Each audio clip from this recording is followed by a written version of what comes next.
Jenna, welcome to the show.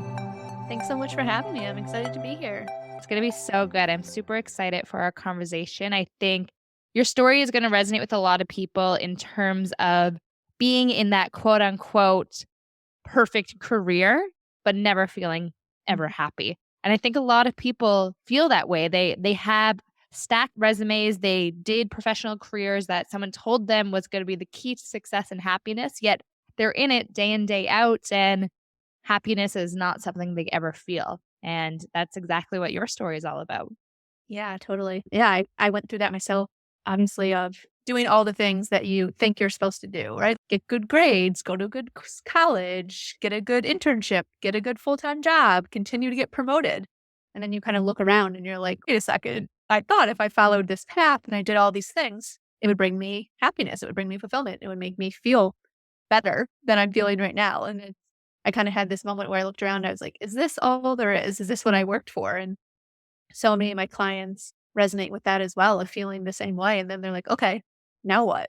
Yep. I mean, I was in a similar position as you. I worked mainly in startup tech in marketing. I did a career and degree in marketing, and I just never felt that this was ever going to go anywhere. I didn't feel fulfilled, like you said. Mhm. And when I switched to becoming a real estate agent, my hours doubled, sometimes tripled, and I've never been happier. There's still crappy days and crappy parts of it, but oh, it's so much it just feels so much more aligned, and I'm sure that's how you feel now. Yeah, absolutely. So I think it's one kind of debunking the myth that like our career needs to be everything for us, right? Like we can't expect our career to bring us happiness and to bring us everything that we want in our life. But it's a big part of our life. It's where we spend a lot of our time. And so not feeling fulfilled in that is kind of draining on your life and it seeps into other areas of your life. So absolutely, once you're doing something that you're feeling a little more energized, a little more excited, a little more fulfilled by, then you feel better. The rest of your life feels better. It's easier to show up and do what you have to do because you want to and you're excited by it.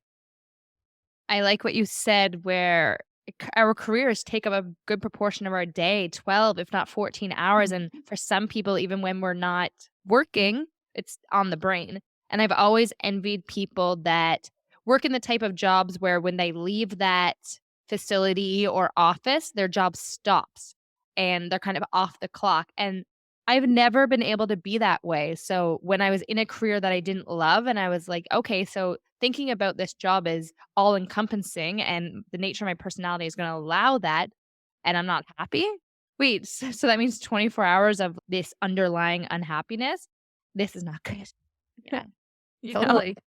Yeah, I relate to that so much. And it's like also the other part of that is training yourself to also shut your brain off when you're not working, because that's something If you I know definitely the way, please teach me. I'm working on it as well, but it's something that like I definitely resonate with and the type of client that I typically attract also resonates with. It's okay, how do I disconnect and have that shut off point at the end of the day?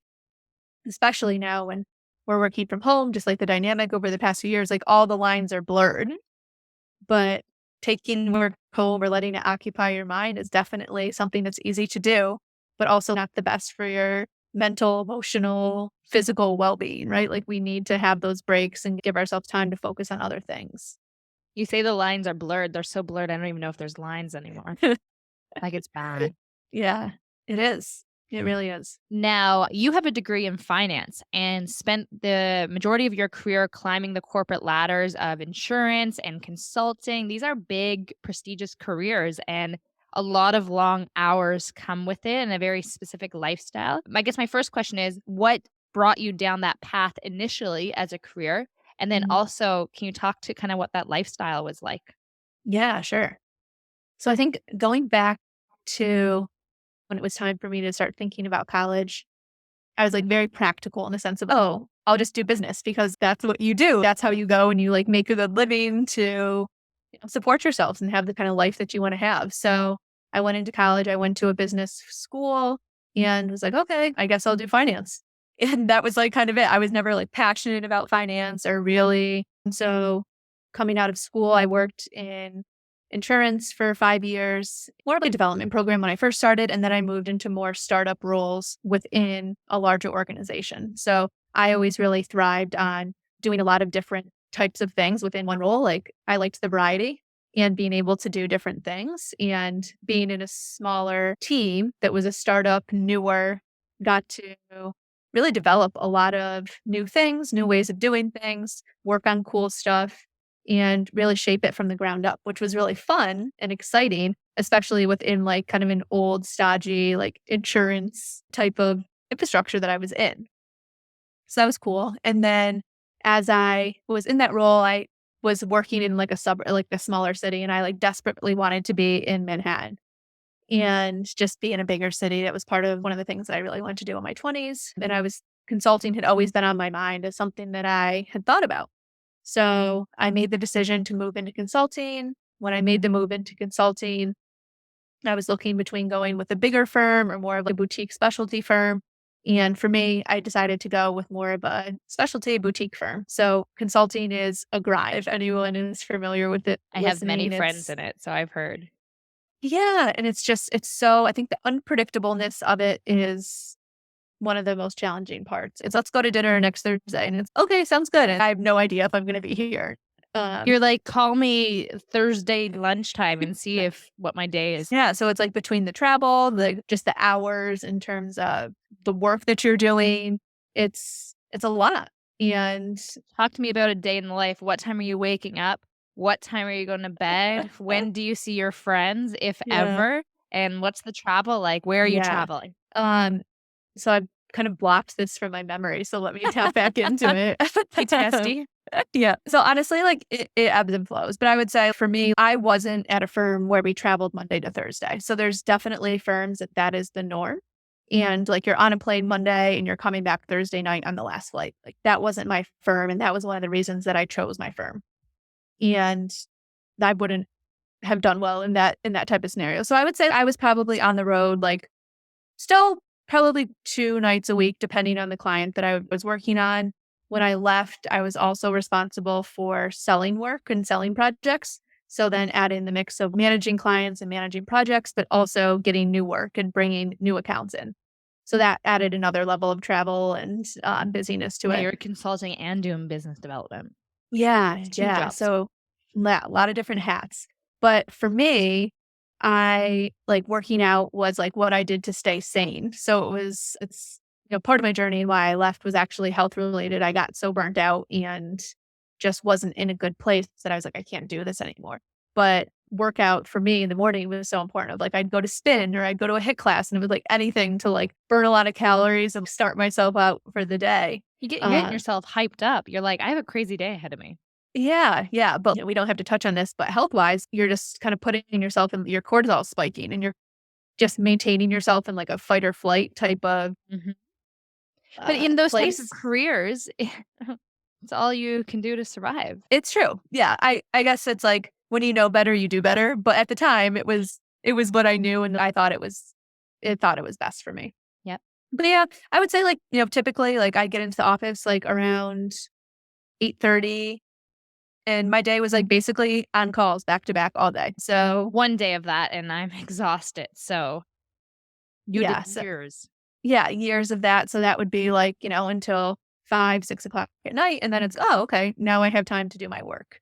So oh, it was just very much of I didn't prioritize myself in those times. So that's one of my things looking back and really important for me in my career now is how do I prioritize myself and my own well being Mhm. and really make sure that I'm making time for myself. I'm making time for my friends. I'm making time for my family, like the things that are important to me and not putting all of that on the back burner so that I can go home, eat dinner, and then start working again, which was my life for 5 years. But I mean, you're in your 20s and also living in Manhattan. Mhm. Your main priority and aspiration is career building at that age. Yeah. And I think, I think I that's how think, we get caught up in it. We yeah. want And I think achievement and success. you want achievement and success. And I think that we equate productivity and success with worthiness. And No, we don't, that's do we? that's the false belief that we're sold, right? It's I need to do a lot, I need to achieve a lot, I need to keep pushing myself and keep getting more and doing more. And that's going to give me this validation. That's going to give me this sense of confidence. That's going to give me something that I'm looking for outside of myself to get that instead of giving that to yourself. So that's the major mindset shift. Where does that stem from, do you think? I feel like growing up as a kid, all we think about is ourselves. We wanna play, we wanna do this, we wanna do that.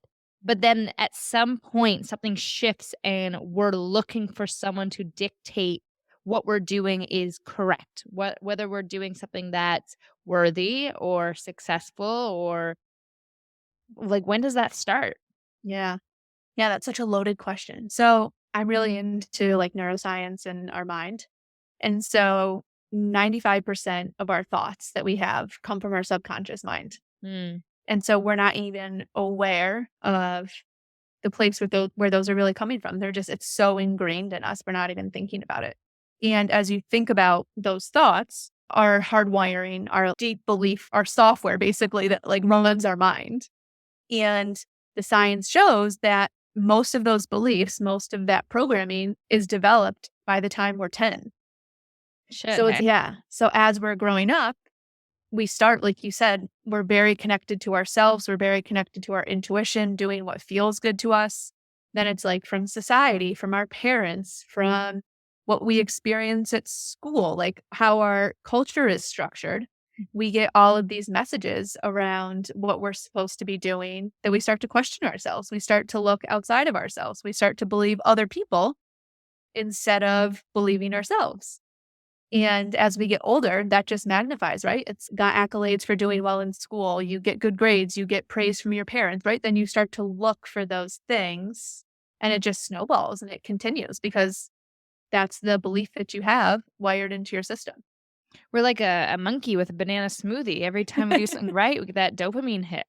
Yeah, totally. I resonate with that a lot. I remember choosing that career, whether I was in high school and then throughout university, picking courses and picking job opportunities. I look back and I didn't make any of those choices myself. I was always asking people, "Oh, like, what do you think? What do you think about this company? What do you think about this career?" Or kind of watching what everyone else was doing. And it wasn't until the last like year and a bit, at like 27, 28 years old, that I was finally asking myself, what do I want? Hmm. Where do I want to live? What do I want my life to look like? Because I got to a point where I kept watching everyone else's lives and thinking, that's not what I want. But yet I'm taking the steps to go down that same path. Why? I know for me, I didn't have enough examples of what I truly wanted to show me, like, oh, there's a different way of doing this. There's another path. There's another option. I know when I was in high school, it was you go to this one university that everyone goes to, you either become an engineer, a doctor. No, wait, that's the only options, or a nurse, Yep. and it's, well, I didn't want to be either of those. And I remember at that point, I started kind of that path of, but what else? What else? And I wish I pushed myself a little farther because similar to you, I kind of let everyone else dictate what success looked like.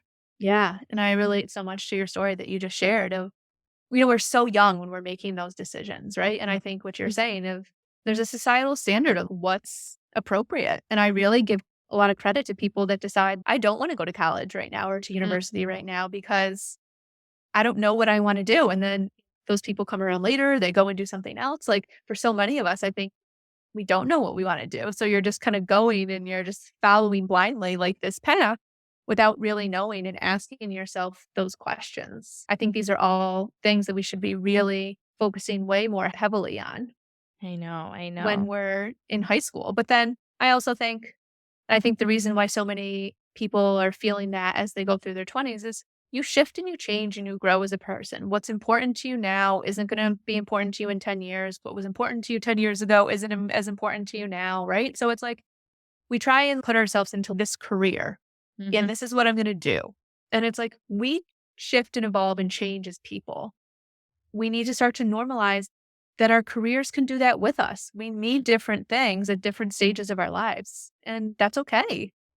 I found even a few years ago that I was always looking for a certain career path that would put me in a certain box and tell people who I was. And I mean, a little bit of that is still happening. I'm a real estate agent. I'm a podcaster. And it's like, why can't I just be Janelle and that be enough? Yeah, You know? And totally. we're always putting labels on ourselves to allow people to perceive us in a different way. And I do it from the opposite side. So if I met you and you're like, oh, I'm a management consultant, I'm putting labels on you, I'm making assumptions about you. If someone said, oh, I'm a nurse, I'm putting labels, I'm putting assumptions. And as a society, like we want to feel people out and figure them out. And there is some credibility to doing that. But it gets to a point where it's just, I don't even know who you are outside of this job anymore. Totally, yeah. As you were saying that, I have such a strong example of that come up of, like, my identity being my career and, like, where I lived and all this stuff. So when I quit my job, I went to Costa Rica for yoga teacher training, That's the and opposite. and I never went with the intent to want to teach. It was more of just I wanted to go for, like, my own just, like, a break, and I liked yoga and just kinda be in that environment. So there was a retreat that was there. They weren't there for the training, and there were 2 girls that had just graduated from college, and one of them was going into consulting, and so we're, like, sitting at the pool one day, and she's, "Oh, what do you do?" And in my head, I'm Always the like question. I'm panicking, right? Because 'Cause I'm like, "Well, I'm not doing anything right now." What do I I don't do? I sit here in Costa Rica at the beach. and so if that was and I was like, "Wow, my identity is so tightly woven to my career," and, like, I had put my stuff in storage, I didn't have an apartment anymore, and I was like, "Oh, like, I just quit my job, I was a consultant, I lived in Manhattan," and it was just, like, so much of my identity was tied to that, right? And so for me, that was, like, a huge wake-up call of just, like, how much we put our value and our worth on what we do and where we are in our life, and really shifting that, like you were saying, till we want to get to know people, but we're not asking people, like, the questions to get to know them on a deeper level. And I still do this. I mean, like I said, it allows us to put someone in a box to then further make assumptions about their personality, their income level, their aspirations. And me saying I'm a real estate agent has really nothing to do with me. It's Yeah. what earns me money at the end of the day. But yeah, we still do it. I read somewhere once, maybe in a book or something, and it was saying like when you meet someone, the first question we always ask is, "What do you do?" But instead, let's make the first question when we meet someone, "What are you passionate about?" And when I was reading this, they said they started asking people that question, and people didn't have an I answer. was just gonna say, people are gonna be like, "I don't know." And I think that people stumble on it because they Yeah, don't even know what they're passionate about. yeah, And I think that's a scary reality of this world. If totally. I asked you right now, Jenna, what are you passionate about? What's your answer? Yeah, that's putting me on the spot now. So, I mean, I'm putting myself on the spot thinking like I better have an answer because she might ask me again. well, you can answer after me. I mean, I think for me, like, I'm super passionate about personal growth and development. Yeah. So I've, been able to transition and make that a part of my career, but that wasn't something that I was expecting to go into. Like, I just got really into, like, my own growth, my own development, and just really challenging, like, the beliefs and, like, the system that I was building my life on and what's serving me and what's not, and really got me down that path. So I geek out on all things, personal health and personal growth and development wise. Health and wellness is like a huge passion of mine. I love learning about different things. So those are two of my passions that I really like. What about you? I think one of the biggest things for me passionate wise is learning about others. Yeah. Always. Like the reason why I have this podcast, I'm passionate about learning more about people other than what they do, Hmm. really. And I think the other thing I'm passionate about is lately financial freedom. Mm. So, always finding ways of looking at money differently, looking at what money means to me, and looking at what money can get you instead of Yeah, just like monetary, and whether that's freedom, choices, time. That's kind of what keeps me awake at night. totally. I love that. Yeah. And, you know, financial and money mindset is so tied up in career as well. Cause I always Yes. say, like, our finances, our relationships, our career, they're all so tied to our worthiness It and all so interconnected. And what is. we I bel mean, because we make judgments on ourselves, on others, of someone's income level. I mean, when we're dating and prospecting relationships, That's one of the reasons as women we ask that question because we're thinking about what's my financial future look like with you? And that opens a can of worms for me of the fact that women specifically think a lot of that, and a lot of that is generationally the way it was traditionally set up, like a man and a woman in a household. But yeah, and I think there's still a lot of parts of society explaining why we ask those questions to people. Yeah. Yeah. And even just like thinking our own beliefs around money and what it means to us and like our own worthiness. Cause like that's a big issue for a lot of us, right? Is like our worthiness, the beliefs that we learned when we were younger and we observed from our parents and from society and that we have around money. And that impacts people's earnings potential and what they choose to do from a career, the level of success that they see and they feel is possible for them. So it's also intricately woven. Mhm. I wanna ask you something we were talking about earlier of something that you feel that you're struggling with currently, and you mentioned that what you're struggling with currently is the idea of being seen, but also Mhm. then being judged, if you wanna talk to that a bit? Yeah. So having your own business is basically like a mirror being held up to. And like they say that about, I think, our careers, our relationships. There's so many instances of it. But, you know, my work is really heavily influenced by my journey and by my life and being vulnerable and sharing that and how I felt, struggles that I've had, things that I went through. And so putting that out there for people to see and to kind of open yourself up to, are people judging me? Do people care? What are they thinking of this? That's definitely something like as I've had the business for the past few years, like really been thinking about and working through as well and trying to overcome that fear. But it's something that, yeah, I continue to work through. And it's the nature of the business that you're in. I'm sure you got a lot of criticism around, sorry, you're to leave management consulting, this very stable, well-paying career to be a coach. What does Mhm. that even mean? Yeah, totally. Because that's what Is people's it mindset are sometimes. Yeah, so judgy. And it's I always a really good book is like by Gabby Bernstein, Judgment Detox. And one of the things that stuck with me in that book is when you're judging someone, it's triggering something inside of you. Yes. So it's an unhealed wound or it's something that's within you that is making you feel jealous or envious or like it's making you feel uncomfortable. There's something within it that is coming up for you. And so I always try and take that perspective as well, especially like when I feel like I'm judging other people. I'm like, Mhm. why is this coming up? What's underneath that? What I need to heal? And that's a new level of self-awareness that only I've encountered maybe in the last year or so. The moment I start judging or I feel triggered about something, I always ask myself, like, "Why are you so pissed off about that? Mhm. Why is that bugging you so much?" And I've gotten to the level of realizing it and becoming so self-aware of it now that if I'm ranting to a friend of mine or being like, "Oh, this person, blah, blah," and then I'll make another statement of, "Honestly, it's probably just me projecting." Like, there's an unhealed wound here, like, "I'm just jealous." Yeah. And they'll laugh, and I think they appreciate the, like, self-awareness because we all judge, we're all jealous, envious about something or someone, Mhm. and we all have insecurities and levels of unworthiness, but if we can be aware of them, then, I mean, we open up the door to understanding them and solving them maybe. Yeah, totally. And I think, that shows a lot of awareness. That's the first step, right? Is okay, I'm aware that this is coming up. And then you can get into, okay, what's making this come up? Like, how can I start to heal this? What are some things that I can do? But I think for me, like going back to like feeling this fear around being judged, being seen, it's like reframing for myself. Well, if I share my story and it helps one person, Mm, or it connects with one person, then that's worth it for me, right? And it's what do I care if these people that are judging me because they're unhappy in their own lives and they aren't willing to make a change? mhm. Or if someone isn't resonating with my story and doesn't care, they can unfollow me. They don't need to, you Love know, and unfollow get my button. stuff. Yeah. I try and talk myself into those things, right? It's like you don't give it legs when you break it down a little bit. And you're like, okay, I can see other parts of this fear. It's not as scary as it was before.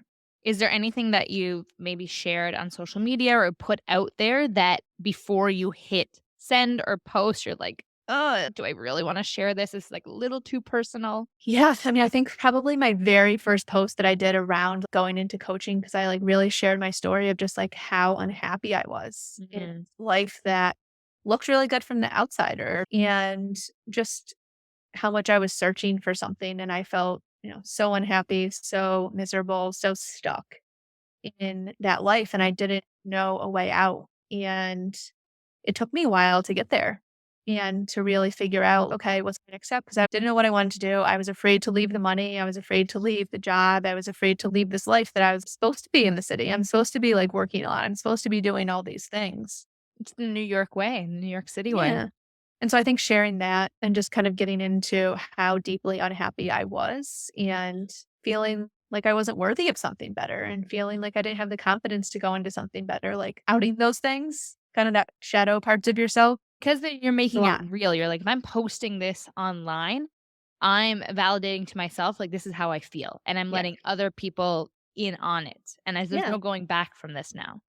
Yeah. And there's also like something liberating as part of that Mm. as well, right? Of, okay, this is what I went through and this is something that I've been working through. Because at the time I had been working through it and kind of had done a lot of work around those feelings. And, we're always working on something. We're never a perfect being, but to be able to share that, I would say like that first post, because I was also sharing it, like I shared it on LinkedIn. So it was like all my old colleagues, my clients. So that was definitely a nerve wracking one.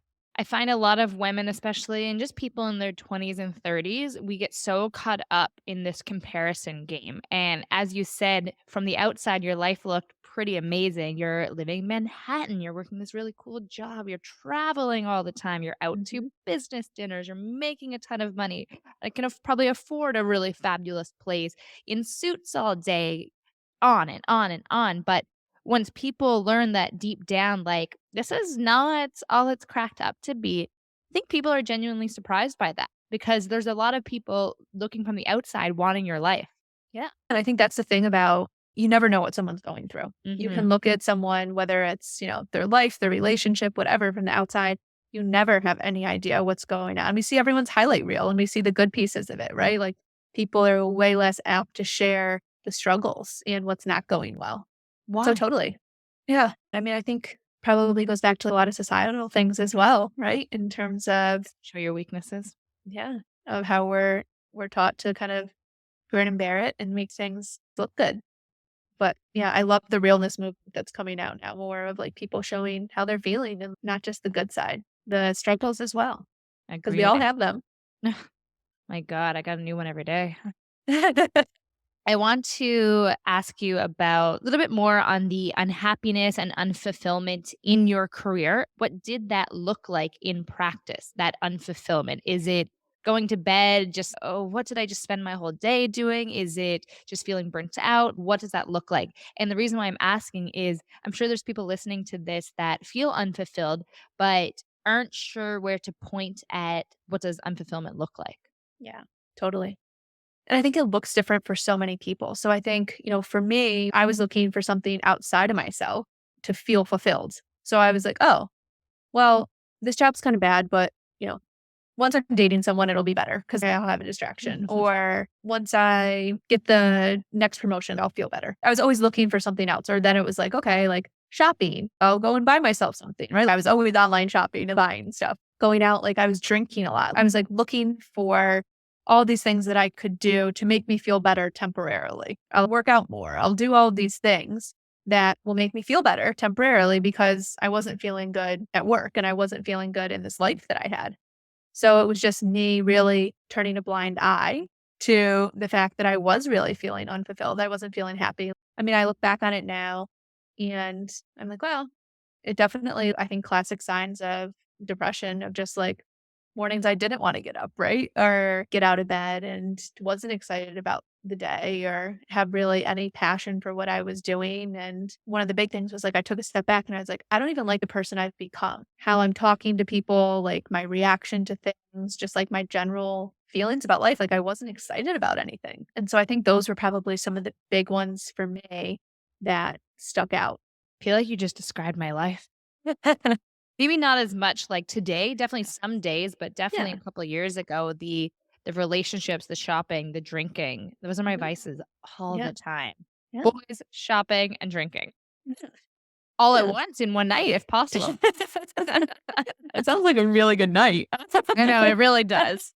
Now, let's You can still be happy in your career and still have all of those things. Yes. Yes. There's been many times in my life and even now sometimes that I'm trying to fill a void with buying a new outfit or going out for drinks with the girls to numb whatever's pissing me off or getting validation from my partner or just an external source. And Yeah. it's not cute, but I mean, it's like a reflex. Yeah. And I think also like normalizing every day isn't going to be great. Even if you're in a career that feels good to you and you're excited about it and, you feel fulfilled in it, there's going to be days that you don't feel that way. And it's triggers are going to come up, things are going to come up. And I think sometimes we just don't want to feel our feelings too. Or we And don't have like, time. yeah, yeah, it's inconvenient, right? It's like, why isn't this just Always. not always good? Yeah. And so, I like scheduling crying time, like happen yeah, at this time. come as you It are. doesn't work that way. Yeah. No, yeah.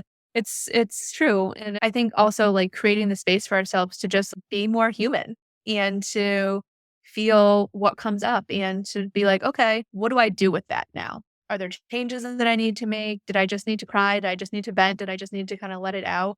We don't give ourselves enough.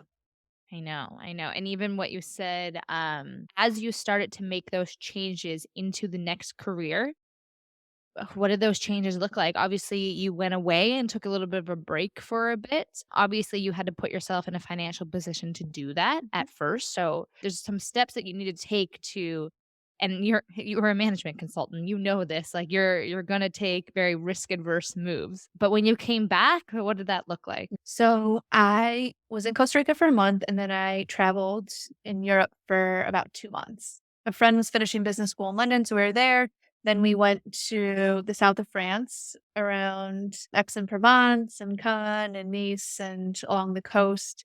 And then I went to Spain and did a little bit of island hopping and then ended up in Tarifa, which is the southernmost point in Europe, which was really cool. This is like a mini eat, pray, love moment. It was, yeah. I've I'm had still like a waiting for mine.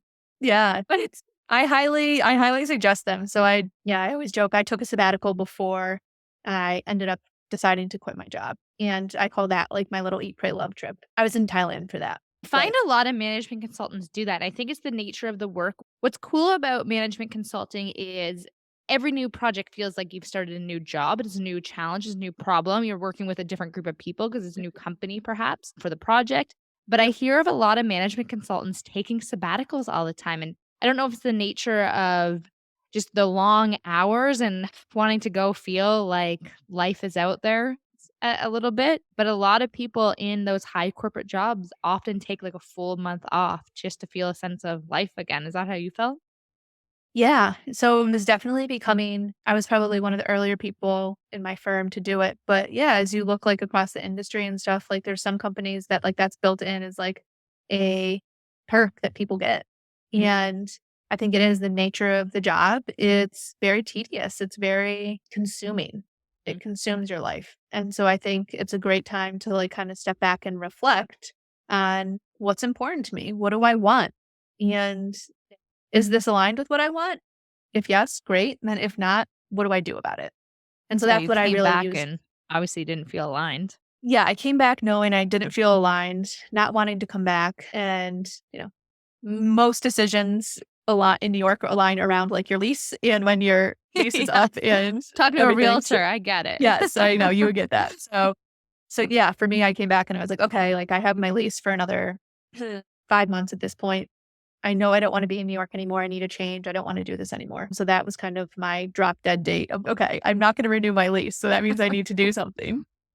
But yeah, I mean, I think going back to your earlier question of what did that look like for me as I transitioned out of corporate and consulting world into like my next 'Cause you role. didn't leave consulting thinking, I'm gonna be a life coach. You No. you left thinking, I gotta go figure out who I am. Yeah. So, you know, I always say that if something falls through, it happens for a reason, right? So I had a few job offers that fell through. And I was like, they were safe for me. They were like not things I was really super excited about. It was just like, well, I can leave this job and go to another job.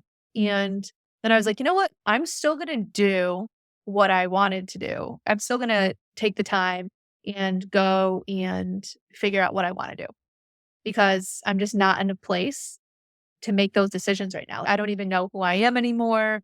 I'm so disconnected from myself. I'm just like not in a good mental or emotional space to be making these like big life decisions. So I told myself I'd like give myself a few months off to kind of reset, rebalance, get back into a better place. And I fully intended to go back into the corporate world. And Is then that somewhere crazy over to think when you look back?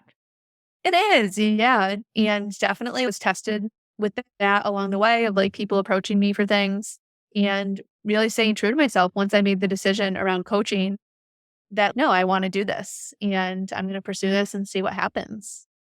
Talk to me about some of the rocky roads getting started, or was it smooth sailing? Getting started in coaching. Mhm. Oh, rocky roads. Yeah, I mean, I think just my general personality is like very type A. I'm a planner. I like to be in control. And just having your own business is like a personal growth ride in and of itself. So it's rough. And, going through and kind of figuring out one, like, how do you even want to share this with people? What do you want to focus on? And trying to do things myself. Like, I wish I worked with my own business coaches earlier. Investing in yourself is like one of the best things that you can do. Right. And I think I tried to do it on my own for 6 months or so. And it was frustrating. It's, the clients are trickling. It's like you're not getting that validation of, oh, this is why I'm doing it. It was like when I had a client session, I was like, oh, now I remember why I want to do this. I love connecting with people and love seeing people make changes and being able to help people. But when those are like fewer and far between, it's hard to remember Very those frustrating. times. Yeah. So just like full of self doubt, right? Like fear. What am I doing? Is this the right move? And I think for me, I was always like, okay, if this doesn't work out, it doesn't work out. Like I can always go back and do something else. But it's something that I'm passionate about. It's something that I love doing and connecting with people. And there's growing pains with it, right? There has to be with everything. Mhm.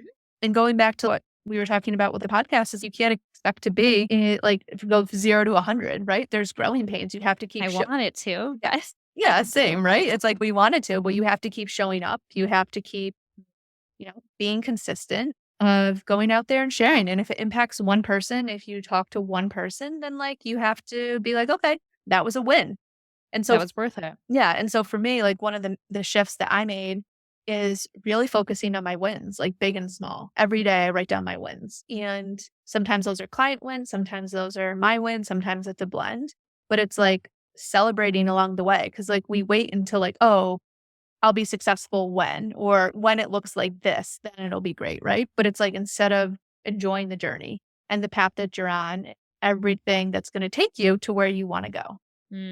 I read a quote recently along the lines of those in between moments of when you're trying to achieve the next thing or get to the next destination, like those are what's considered life. Those are considered the good times that you're going to remember back on. It's not that one celebration or that one milestone. It's everything leading up to it.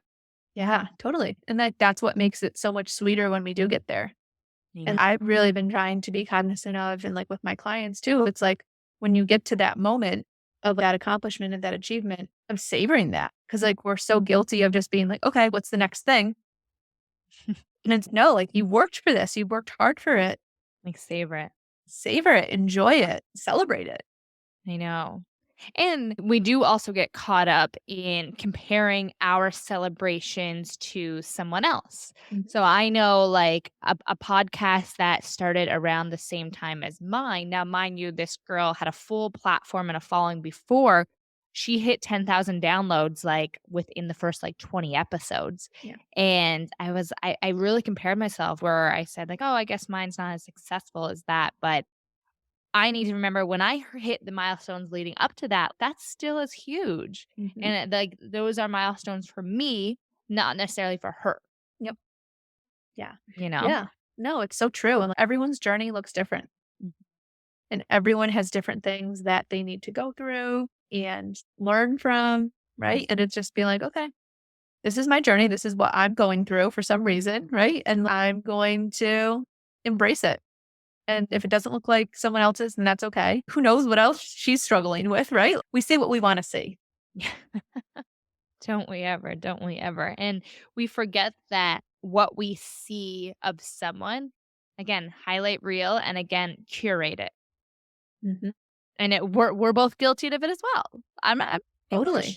I'm not gonna record a conversation of me getting yelled at by a client or another agent, like, hell no. But Yeah, I'm gonna show you when I close a deal and there's a beautiful home and a beautiful balcony view, of course. absolutely. Yeah.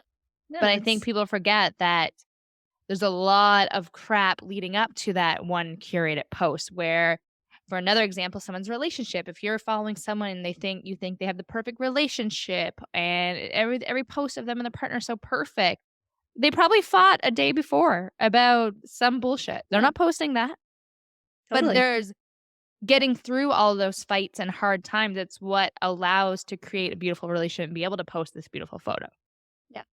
Yeah. It's not smooth sailing all the time in anything. Same with all of your achievements in your business or in your previous career. Like, you had to go through a lot of crap to be able to hit those milestones. Like, again, not smooth sailing, never is. Yeah. It's a constant everything ebbs and flows, right? And it's just like embracing whatever part of that journey that you're on and knowing like this too shall pass. It's going to change. It's going to shift. You're going to get to where you want to go or someplace better. Yeah. I want to just ask you a few more questions. Yeah. One of them is, there's a lot of people listening that's unfulfilled in some aspect of their life. Obviously, part of that is they're looking for a key to success and happiness, and they probably need to dig deeper and find it within, of course. But if it's something that they can change, whether it's changing something about their career, changing something about their location, something tactical, like, what advice do you have for them if they're feeling this way? Yeah. So I'm going to take two different avenues to it. So, like, one is getting really clear on what's making you feel unfulfilled. So, if it's within your career, what exactly is it? Is it like the type of work that you're doing? Is it not feeling valued? Is it, the work life balance that you have? Is it like how you're showing up in the career and like your own confidence, how you feel about yourself in the career? If it's like in your relationship, what is it that's unfulfilling in your relationship? Like really asking yourself, like getting under the covers of what's making you not feel fulfilled. And then from there, you can identify what's an action step. What's one thing I can do to change this? And the second piece to this is I love the quote. It's like, wherever you go, there you are. So it's like, you think that changing your career, finding a new relationship, making a move to another city is going to be the solution. But you're packing up that unhappiness, you're packing that up in that unfulfillment, and you're bringing that with you into the next thing. So it's like, yes, I definitely believe that there's things that you can do. There's relationships that you're not supposed to be in that aren't fulfilling and supportive for you. There's careers. I totally feel that way about my career.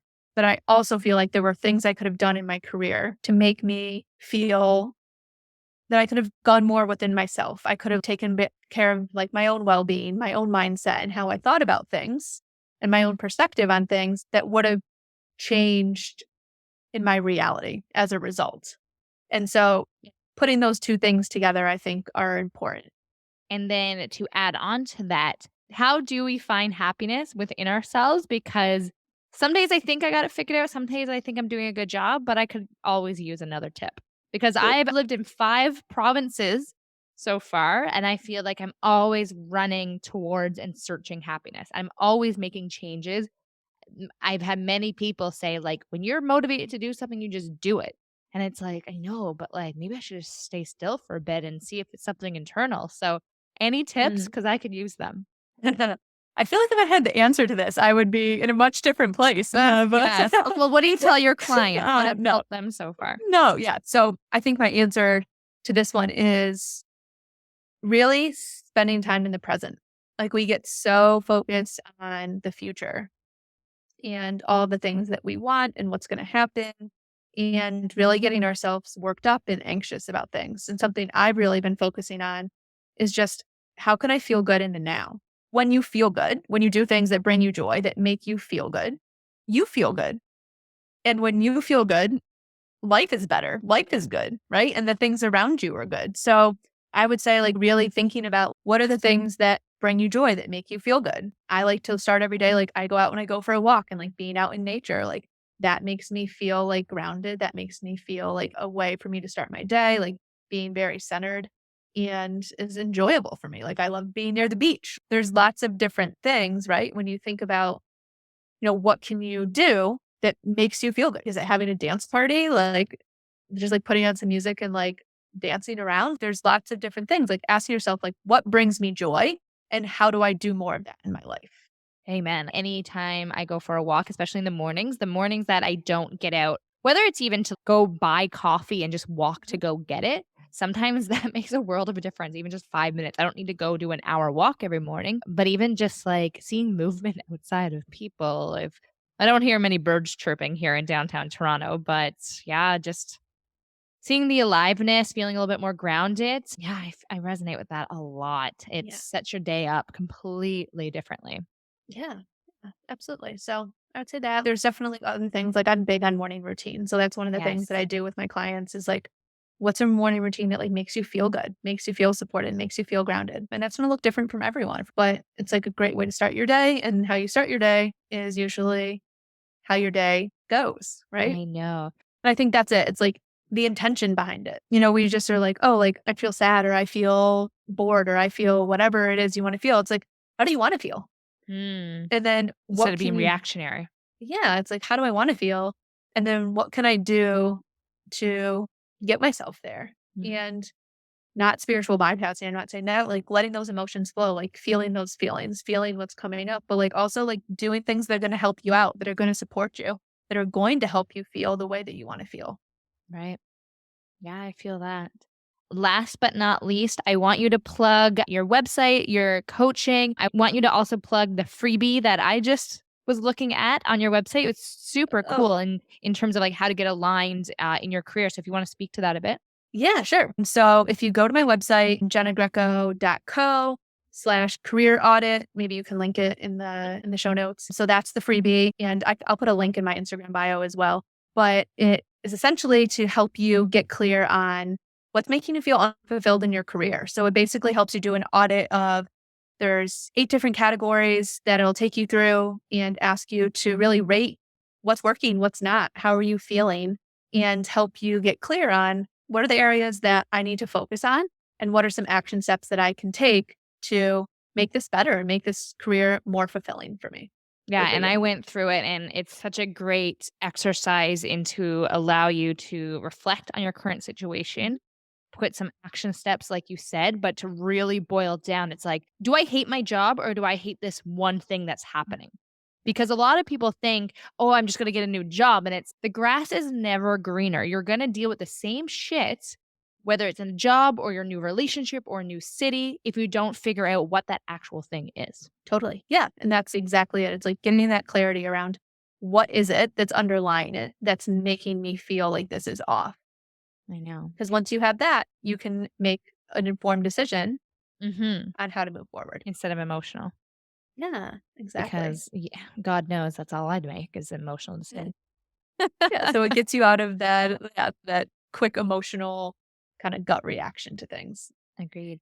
Jenna, any last words of advice or anything you want to hit home to the audience? Yeah, so I would just say you have the power to create the life that you want and the career that you want. And it's really owning that, claiming that, and believing in yourself that you can have that. And we're our own biggest block. We just have to get out of our own way and see how it unfolds for us. Hey, amen to that. Jenna, it's been an absolute pleasure. I know your story is going to resonate with a lot of people because after the past year we've had, a lot of people are questioning where they are in life career wise. And I think they'll enjoy everything that you have to say. So thank you so much. Awesome. Yeah. Thank you so much for having me. It's been fun.